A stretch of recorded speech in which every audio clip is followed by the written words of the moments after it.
2024 ఐపీఎల్లో most awaiting మ్యాచ్కు రంగం సిద్ధమైంది. మార్చి 22వ తేదీ రాత్రి 8 గంటలకు చెన్నై వేదికగా ఆర్సీబీ మరియు సిఎస్కే జట్లు తలబడబోతున్నాయి. అండ్ ఐపీఎల్లో ఈ టీమ్స్ కున్న ఫ్యాన్ బేస్ గురించి మనం ప్రత్యేకంగా చెప్పుకోనవసరం లేదు. ఎవరికి వారే తోపు అన్నట్లు వాళ్ళ టీంని సపోర్ట్ చేస్తుంటారు. అండ్ దానికి మెయిన్ రీజన్ ఆర్సీబీలో విరాట్ కోహ్లీ ఉండటం అండ్ సిఎస్కేలో ఎంఎస్ ధోని ఉండటం. అండ్ వీళ్ళైతే వాల్ క్రికెట్లో సూపర్ స్టార్స్. సో కాబట్టి వాళ్ళిద్దరి మధ్య మ్యాచ్ అంటే ఏ రేంజ్ లో ఉంటుందో మీ ఒక్కే వదిలేస్తున్నా. అండ్ ఈసారి ఐపీఎల్లో ధోని నార్మల్ ప్లేయర్ గా ఆడబోతున్నాడు.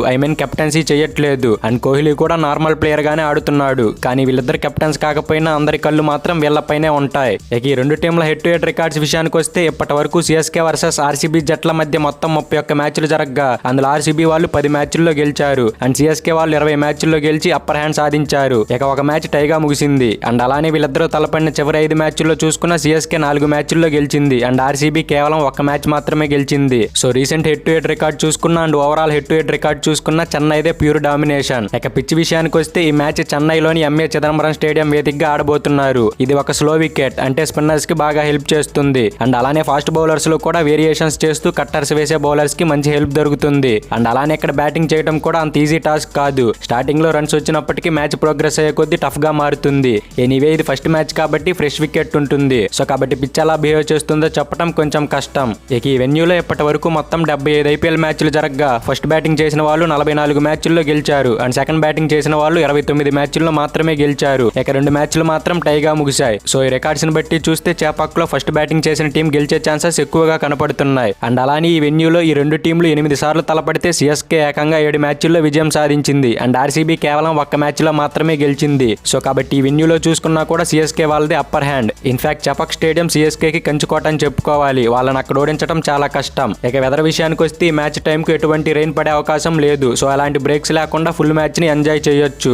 ఇక టీమ్స్ విషయానికి వస్తే ముందుగా హోమ్ టీం చెన్నై గురించి మాట్లాడుకోవాలి. వీళ్ళు 2024 ఐపీఎల్ కోసం రుతురాజ్ గైక్వాడ్ ని కెప్టెన్ గా నియమించారు. మనమైతే ధోని సిఎస్కే కు నాయకత్వం వహిస్తాడని అనుకున్నాం. కానీ ఫ్యూచర్ ని దృష్టిలో పెట్టుకొని ఈ రోజు జరిగిన కెప్టెన్స్ ఫోటో షూట్ లో సిఎస్కే వాళ్ళు గైక్వాడ్ ని కెప్టెన్ గా నియమించారు. అండ్ ఇదైతే ఫోర్స్డ్ చేంజ్ ఏం కాదు. ధోని ఇష్టంతోనే సిఎస్కే ఫ్యూచర్ ని దృష్టిలో పెట్టుకొని కెప్టెన్సీ నుంచి తప్పుకున్నాడు. ఇక కొత్త కెప్టెన్ అయిన గైక్వాడ్ ఈ టీం ను ఎలా లీడ్ చేస్తాడో మనం వెయిట్ చేసి చూడాలి. ఇక సిఎస్కే ఫామ్ చూసుకుంటే వీళ్ళు లాస్ట్ సీజన్ ఛాంపియన్స్. సో ఈ మ్యాచ్ లో ఎలాగైనా గెలిచి టోర్నమెంట్ ని ఒక హై లెవెల్లో స్టార్ట్ చేయాలని చూస్తారు.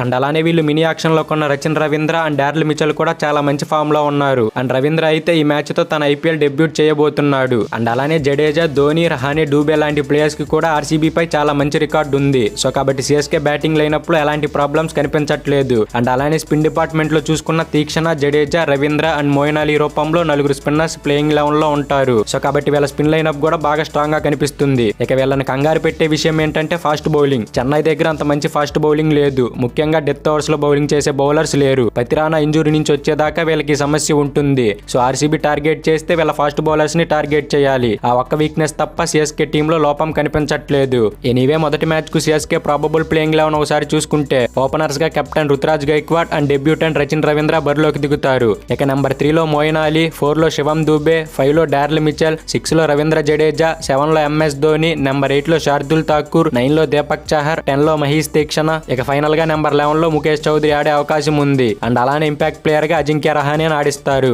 ఇక ఆర్సీబీ టీం విషయానికి వస్తే వీళ్ళు పోరాడితే పోయేదేమీ లేదన్నట్లు ఆడతారు. ఎందుకంటే హెడ్ టు హెడ్ రికార్డ్స్ లో ఒక్క రికార్డ్ కూడా ఆర్సీబీ ఫేవర్ లో లేదు. సో కాబట్టి వీళ్ళు మ్యాచ్ లో గెలవాలంటే చాలా కష్టపడాలి. ఇక వీళ్ళ బలాలు చూసుకుంటే ముఖ్యంగా వీళ్ళ top 5 Kohli, du Plessis, Patidar, Maxwell and green. So వీళ్ళ 5 అయితే ఆర్సీబీ టీం కొన్న అతి పెద్ద బలం. సో వీళ్ళలో కానీ ఒక 3 కానీ ఫైర్ అయ్యారంటే ఆర్సీబీ నాపటం అసాధ్యం. కానీ చెన్నై గ్రౌండ్ లో చెన్నై స్పిన్ ని తట్టుకొని నిలబడటం అంటే సాహసమే అని చెప్పుకోవాలి. Anyway Maxwell, Kohli and du Plessis wall class players కాబట్టి వాళ్ళకి పోరాడటం కొత్త ఏం కాదు. అండ్ మరీ ముఖ్యంగా మ్యాక్స్వెల్ ఆర్సీబీకి చాలా కీలకం. ఎందుకంటే చెన్నై స్పిన్ ఫ్రెండ్లీ వికెట్ కాబట్టి 4 ఓవర్స్ ఆఫ్ స్పిన్ కూడా వేయగలడు. ఎందుకంటే సిఎస్కే బ్యాటింగ్ లైనప్ లో రచిన్ రవీంద్ర, దూబే, ఆలీ, జడేజా రూపంలో 4 లెఫ్ట్ హ్యాండర్స్ ఉన్నారు. కాబట్టి మ్యాక్స్వెల్ ఆర్సీబీకి చాలా కీలకం. అండ్ అలానే గ్రౌండ్ లో అండ్ సిఎస్కే పై కూడా మ్యాక్స్వెల్ కి చాలా మంచి రికార్డు ఉంది. సో ఆర్సీబీ గెలవాలంటే మ్యాక్స్వెల్ తప్పకుండా ఈ మ్యాచ్ లో పర్ఫామ్ చేయాలి. ఇక వీళ్ళ లోయర్ మిడిల్ ఆర్డర్ చూసుకుంటే కొంచెం వీక్ గా ఉంది. లోమ్రో, రావత్ అండ్ దినేష్ కార్తిక్ పెద్దగా రన్స్ స్కోర్ చేయట్లేదు. సో వాళ్ళ సపోర్ట్ కూడా టీమ్ కు చాలా అవసరం. ఇక బౌలింగ్ లైనప్ చూసుకుంటే ఆర్సీబీ స్పిన్ అటాక్ చాలా వీక్ గా ఉంది. స్పిన్ వికెట్ పై వీక్ స్పిన్ బౌలింగ్ తో దిగటం అంటే సాహసమనే చెప్పాలి. కేవలం కరణ్ శర్మ ఒక్కడే ఆర్సీబీలో ఉన్న ఎక్స్పీరియన్స్ స్పిన్నర్. కానీ అతనికి ఎక్స్పీరియన్స్ ఉన్న పర్ఫార్మెన్స్ మాత్రం అంత అట్రాక్టివ్ గా ఉండదు. అండ్ అతనితో పాటు మయాంక్ డాగర్ ఉన్నప్పటికీ తనకి పెద్దగా మ్యాచ్ లాంటి అనుభవం లేదు. అండ్ అన్ని మ్యాచ్ల్లో ప్లేయింగ్ లెవెన్ లో ఉంటాడో లేదో కూడా కూడా చెప్పలేం. అండ్ ఇక ఆర్సీబీ ఫాస్ట్ బౌలింగ్ చూసుకుంటే పర్వాలేదనిపిస్తుంది. స్పిన్ తో కంపేర్ చేస్తే స్ట్రాంగ్ గా ఉంది. అండ్ మహమ్మద్ సిరాజ్ వీళ్ళ ఫాస్ట్ బౌలింగ్ లైనప్పుడు లీడ్ చేయనున్నాడు. ఇక ఫైనల్ గా ఈ మ్యాచ్ లో ఆర్సీబీ ఆడే ప్రాబబుల్ ప్లేయింగ్ 11 ఒకసారి చూసుకుంటే ఓపెనర్స్ గా Virat Kohli and Faf du Plessis బరిలోకి దిగుతారు. ఇక నెంబర్ 3 లో రజత్ పటిదార్, 4 లో గ్లెన్ మ్యాక్స్వెల్, 5 లో క్యామరూన్ గ్రీన్, 6 లో మహిపాల్ లోమ్రార్, 7 లో దినేష్ కార్తిక్, నెంబర్ 8 లో కరణ్ శర్మ, 9 లో Mayank Dagar R S Dayal, number 10 లో అల్జారీ జోసెఫ్ అండ్ ఫైనల్ గా నెంబర్ 11 లో మహమ్మద్ సిరాజ్ బరిలోకి దిగుతాడు. అండ్ అలానే ఇంపాక్ట్ ప్లేయర్ గా అనుజ్ రావత్ ఆడించే ఛాన్సెస్ ఎక్కువగా ఉన్నాయి. సో ఇది 2024 ఐపీఎల్ మొదటి మ్యాచ్ స్టోరీ. అండ్ ఇందులో మీరు ఎవరు గెలుస్తారు అనుకుంటున్నారో కింద కామెంట్ చేయండి. ఈ మ్యాచ్ లో ఫేవరెట్స్ మాత్రం తప్పకుండా సిఎస్కేనే. అండ్ ఆర్సీబీ గెలిచి సిఎస్కే ఏమైనా ట్విస్ట్ ఇస్తుందేమో చూడాలి. Thank you for watching all.